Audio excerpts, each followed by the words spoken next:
Hey, what's going on, everyone? NoZoupForYou here, and today is the last day I'm going to talk about statistics. I swear, I'm done with it. It's run its course, and I'm getting tired of it. But, I just wanted to get one more last thing out there, because I think this last piece is very important.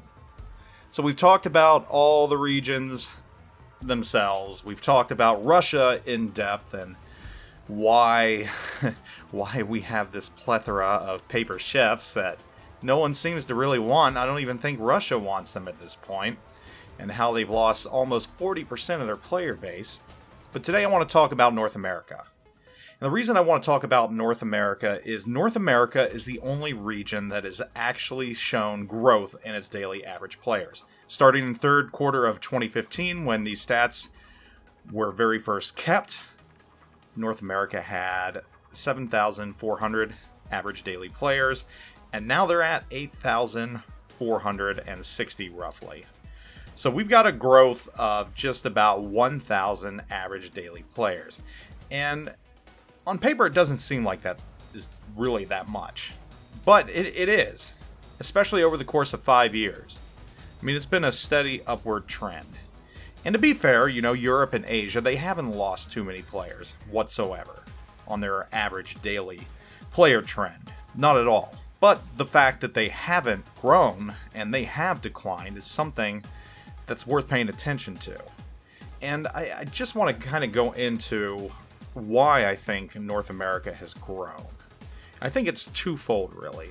I think one of the key pieces is that the North America team is just good. And I'm not saying that only because I'm from North America, but they get the player base. They understand the player base. They know what the players want. They know what's going to work, and they know what's not going to work before it happens. And for some reason, they're never listened to. At least from what I've seen. It seems like their concerns are just somewhat dismissed. And it's very much been a revolving door here in North America. I mean, I've seen some good people come and go. Some good employees. You've had people that were former CCs go there. And I had high hopes that they were going to change things. And for what reason, they left. It just didn't work out. Either they didn't like what they saw, or I don't know. I don't know why they left, but it is somewhat concerning. But that's beside the point. The point I'm trying to drive home here is that North America knows what they are doing. They have the pulse of the community. And that goes a long way towards player retention and just bettering the community and making the game more enjoyable. They have great community events in-game. I'll get to the outside of the game here in a second. We first had the Corgi events started by Nico way back in the day. Almost 4 years ago at this point. Everybody loved them. And their tradition has been kind of kept by everyone that's taken his place, though it hasn't been the exact same event, but we've had cool things like the pirate events, and we've had the Mardi Gras events. So Wargaming North America is doing plenty of stuff for its players, and that keeps players engaged in contests and everything else. So I think that's one major reason why North America has seen player growth, or at the very least, they haven't lost players. The other reason I think goes much deeper than that. And I think it has more to do with just North America in general. And the vast amount of World War II ships that are still around. I mean, I touched on it yesterday when I was talking about Russia and their lack of World War II ships. And their lack of a navy in general in World War II. The United States had a huge navy. And we've still got a lot of these ships sitting around. We've got all 4 Iowa-class ships. We've got the Alabama. We've got the Massachusetts. You've got the North Carolina. Those are the battleships. You've got USS Texas. I mean, and the thing is old. You've got aircraft carriers galore, from the Yorktown to the Hornet to the Lexington to the Intrepid. You've got tons of aircraft carriers. I think we might almost have more aircraft carriers than battleships. You've got destroyers too. You've got the USS Laffey.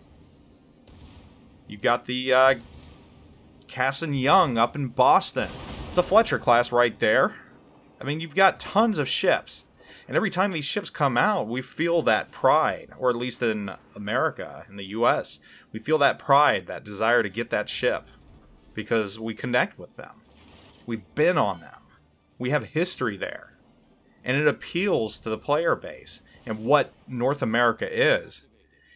And I've always thought, and I've spoken about this with other wargaming employees who've confirmed that North America is a very different player base than EU and other regions.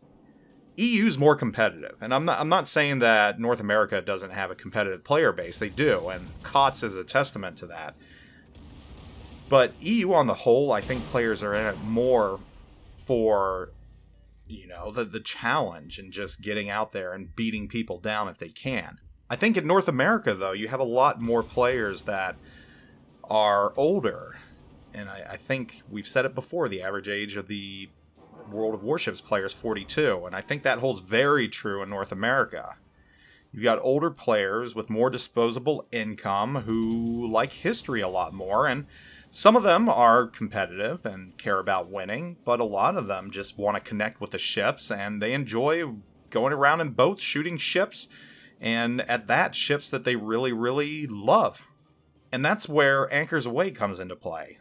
Anchors Aweigh is probably one of the greatest things that World of Warships has done, or Wargaming North America. I mean, it's a masterstroke. It's genius.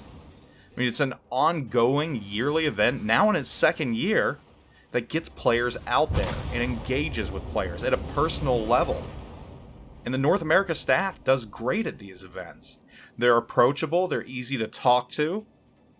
I mean, Fem is still there, and she used to be a CC. And she's done a great job organizing these things. I mean, North America gets it. And these Anchors Aweigh events, I seriously think they're part of the reason we have seen continued growth in North America. I think it has more to do with the ships, the real physical ships, than the game itself. And that history there. And those are the reasons I think North America has seen that steady, slow, but steady player growth. It has to do with the North America office, the employees there. It has to do with the player base and the history that they love. And it has to do with the physical ships that we have laying around. All three of those things are quite successful for North America. And that's something that all three regions outside of North America really don't have. I mean, the EU has ships, but they're harder to get to than they are here in North America. And there's not nearly as many. Asia has even less. And they've been pretty steady. They just like aircraft carriers. They're nuts over airplanes right now. But Russia, out of all four, they don't have a navy. They never did. Well, they do have a navy now, or so they say, when the aircraft carriers aren't on fire. But they had no navy in World War II, really. You could fit all their ships on one sheet of paper. U.S., though? Hundreds, thousands, and many are still around.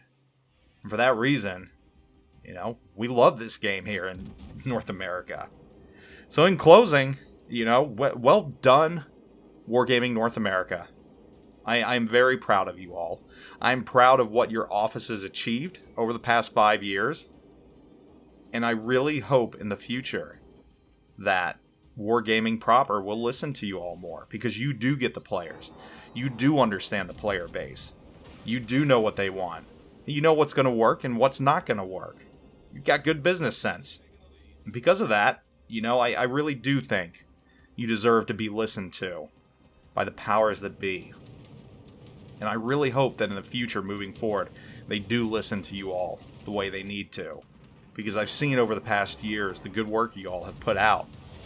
I've seen the events you've put together. I've been to numerous events that you've put together. Many of the Anchors Aweigh events, the esports events, the Let's Battle events. And they've all been stellar. They've just been great. And they're only getting better. And they're more often and more frequent now. And I can't wait to see what's in store. It's almost like we don't need the game, because we've got stuff outside the game to keep us occupied. And that's helping player growth as well. So, kudos to you, Wargaming North America. You all get it. And I'm proud of you all. And I hope that the player growth continues. And maybe if we actually see some more historical USN ships, maybe it'll grow even more here in North America.